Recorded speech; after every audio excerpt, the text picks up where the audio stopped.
Hey everybody, welcome to First Chapter Friday. Today I'm going to read actually the prologue and the first chapter, because they're short, of Jerry Spinelli's Stargirl, which is currently a movie that's streaming on Disney Plus, starring Grace Vanderwaal, the ukulele player from America's Got Talent.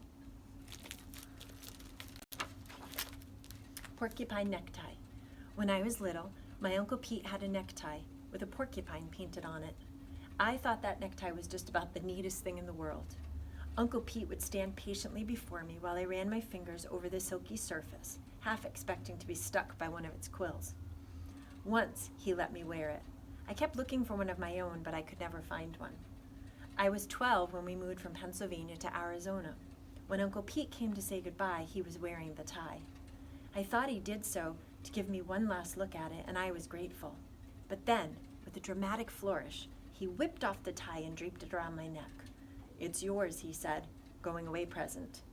I loved that porcupine tie so much that I decided to start a collection. 2 years after we settled in Arizona, the number of ties in my collection was still 1.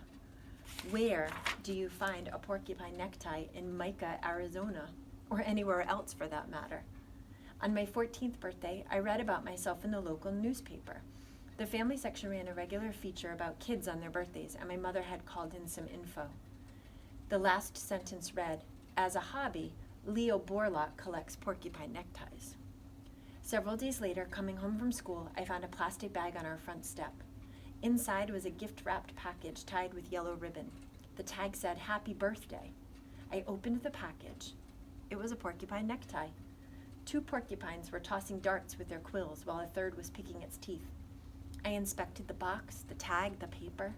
Nowhere could I find the giver's name. I asked my parents, I asked my friends.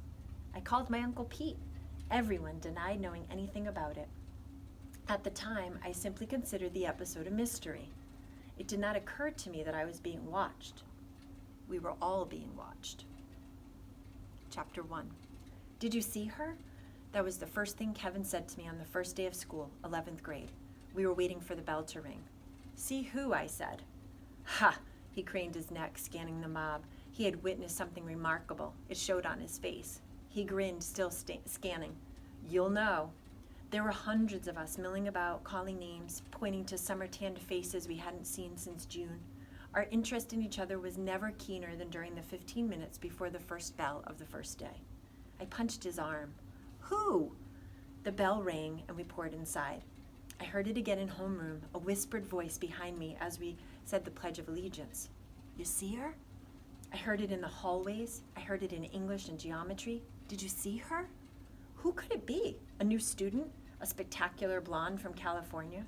Or from back east where many of us came from? Or one of those summer makeovers, someone who leaves in June looking like a little girl and returns in September as a full-bodied woman, a 10-week miracle? And then in Earth Sciences, I heard a name. Stargirl. I turned to the senior slouching behind me. "Stargirl?" I said. "What kind of name is that?" "That's it. Stargirl Caraway. She said it in homeroom." "Stargirl?" "Yeah." And then I saw her at lunch. She wore an off-white dress so long it covered her shoes. It had ruffles around the neck and cuffs and looked like it could have been her great-grandmother's wedding gown. Her hair was the color of sand. It fell to her shoulders. Something was strapped across her back, but it wasn't a book bag. At first I thought it was a miniature guitar. I found out later it was a ukulele. She did not carry a lunch tray. She did carry a large canvas bag with a life-size sunflower painted on it. The lunchroom was dead silent as she walked by. She stopped at an empty table, laid down her bag, slang the instrument strap over her chair, and sat down. She pulled a sandwich from the bag and started to eat. Half the lunchroom kept staring, half started buzzing. Kevin was grinning. "What'd I tell ya?" I nodded. "She's in 10th grade, he said. "I hear she's been homeschooled till now." "Maybe that explains it," I said. Her back was to us, so I couldn't see her face. No one sat with her, but at the tables next to her, kids were cramming 2 to a seat. She didn't seem to notice. She seemed marooned in a sea of staring, buzzing faces. Kevin was grinning again. "You thinking what I'm thinking?" I grinned back. I nodded. Hot Seat. Hot Seat was our in-school TV show. We had started it the year before. I was producer-director. Kevin was on-camera host. Each month he interviewed a student. So far, most of them had been honor student types, athletes, model citizens. Noteworthy in the usual ways, but not especially interesting. Suddenly, Kevin's eyes boggled. The girl was picking up her ukulele, and now she was strumming it. And now she was singing. Strumming away, bobbing her head and shoulders, singing, "I'm looking for a four-leaf clover that I overlooked before." Stone silence all around. Then came the sound of a single person clapping. I looked. It was the lunch line cashier. And now the girl was standing, slinging her bag over one shoulder and marching among the tables, strumming and singing and strutting and twirling. Head swung, eyes followed her, mouth hung open. Disbelief. When she came by our table, I got my first good look at her face. She wasn't gorgeous, wasn't ugly. A sprinkle of freckles crossed the bridge of her nose. Mostly she looked like 100 other girls in school, except for two things. She wore no makeup, and her eyes were the biggest I had ever seen, like deer's eyes caught in headlights.